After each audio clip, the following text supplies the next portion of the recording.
there YouTube, a GoPro tip. This one's really great. So I use this GoPro chest mount for riding on the bicycle, and it comes with this, and it clips on like so. But notice that it kind of points down, so you tend to get just a shot of the handlebars and the road.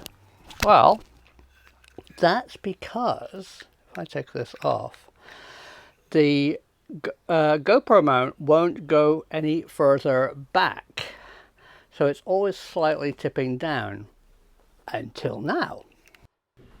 This is the process I used, using the handy soft jaw vise and a 3mm square file.